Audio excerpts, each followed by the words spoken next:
So my first question to you is talking from the view of a luxury traveler.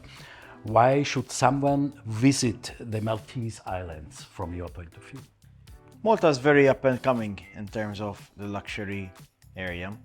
And the luxury segment is a segment which we are looking to target so that we start attracting to Malta higher spending tourists. On the other hand, we are working to offer higher quality within the tourism sector as a whole. So yes, we do believe that Malta has the potential to be a luxury destination. We have some new products on the market, such as hotels and Michelin Guide restaurants. And now we have 6 Michelin Guide restaurants and 31 which are Michelin recommended. And this year we are expecting to have another round of Michelin restaurants, so that we continue building on what we have managed to achieve so far, and thus continue making Malta a luxury destination for those who would like to visit. Do you see a reason why Malta is such an attractive destination now for kind of Michelin restaurants or the big chefs? I think there are at least 365 reasons, so you can visit Malta every day, all year round, and that goes to show that we are managing to, first of all, beat seasonality. So we are managing to attract tourists all year round, thanks to the hard work which is done by the MTA, the team in Malta, together with all the teams which are around Europe and even in the United States of America. So there, thanks to the hard work, being marketing, the call to action, and the investment which is done locally, we are managing to attract tourists, whether they are coming there for sports, whether it's gastronomy, whether it's religious tourism, whether it's MICE segment. So a lot of people come to Malta for conferences and events, and whether it is simply to come for a relaxing holiday. Malta is a destination which can be enjoyed by everyone, and we are continuing to work even harder to make sure that even repeat visitors have something new to see every time they come to Malta. And I am sure that we will manage to continue exceeding expectations in the future. Okay. And what do you think makes Malta and Gozo so different to other destinations which are also popular? I think one of the most important aspects we are working on is authenticity. So you mentioned Gozo, for example. Gozo is very much a beautiful island, much more rural than one would expect.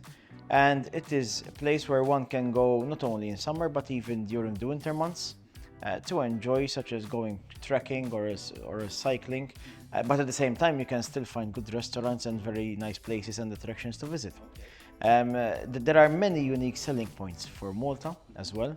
And I think that if I were to talk about them, I wouldn't do them justice. I think you have to visit to make sure that you get to see these unique selling points which we are talking about. And the fact that even here at ITB, and last year we had a record year as well, goes to show that in spite of the international challenges which we are facing, Malta is managing to retain a very good level of connectivity with mainland Europe and even beyond, to ensure that travelers who want to choose Malta as their destination, whether it's in winter or in summer, they always find the necessary connectivity in order to come and enjoy our beautiful islands. All right.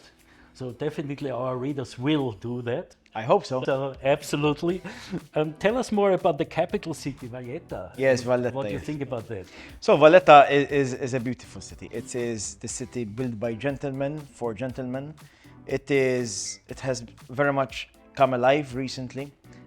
We have a lot of boutique hotels which have been invested in Valletta, and also a number of good restaurants. And there is also a nice mix of culture.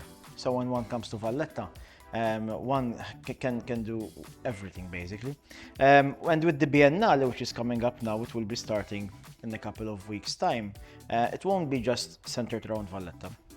The secret to our success is that we are working to make sure that tourism flows all around the islands, and it will be the same with the Biennale, with the exhibits being displayed in a number of areas around the country, so that all localities in Malta and Gozo can benefit from the wealth which is generated by tourism. Tourism has a big positive socio-economic effect in Malta. It is not simply an economic pillar, but it is a way of life for the Maltese. And we want the Maltese to feel the wealth which is generated and all the benefits which one gets from having such a robust and resilient tourism industry, just like we have in Malta. And so, yes, Valletta, while it can be a destination in its own right, however, it is also a gem for our country. People simply fall in love with Valletta. Personally, I am in love with the city. Okay, I don't hail from the city, but I am in love with our capital city. Curious now. Yes, and I do encourage people to come. In fact, I was talking to a friend of mine just before I came here. He told me he was staying in St. Julian's, but every night he used to go to Valletta because he loved it so much that he used to go there for dinner, he used to go there for walks, he would explore.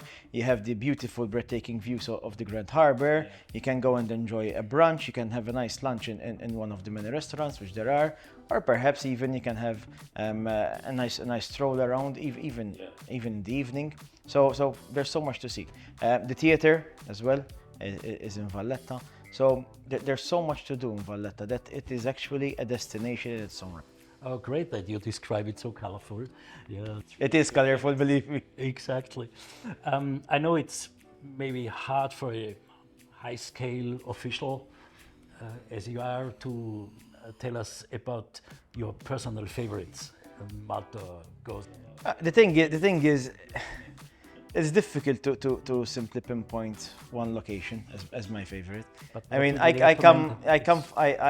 hometown is Mellieha, so it's a city in the north of the island, which is a very touristic village. So that can be perhaps one of my favorites. But then again, like I mentioned, Valletta, we have Mdina, our old capital city, the three cities, the Cotonera area, where one can get lost in such a nice place and enjoying the hospitality.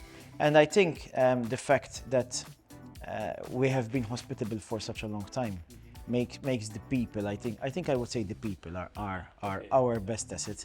Our people, whether they are working in the industry, whether you get to meet them in the roads. If one, for example, goes to Marsaxlokk, the open market there, and you can see the fishermen getting ready to go for the fish. Or else if you're crossing over to Gozo once again, so Gozo is beautiful as well. You can enjoy some nice fruit or cheeselets. So there again comes in our gastronomy aspect, which is an important part of us. And I think above all, one should cherish the experience when you're in Malta. And our aim is that you come as a tourist, but you leave as a local. And we get to do that through the experience that you get to enjoy, through the local experiences and through the food that you get to eat, whether you are eating, yes, we mentioned the Michelin Guide restaurants, but we also have a number of family-run restaurants which offer a very good product. So all in all, I think Malta is definitely the perfect destination, and it has to be on your bucket list for the next 12 months. Okay. What a great finish, huh? I think we are done with that. It was a very, very mouth-watering interview, I would say. Michaela, thank you for that. It's a great thing. Good Thank story. you. Thank you. Thanks a lot, okay? Yeah.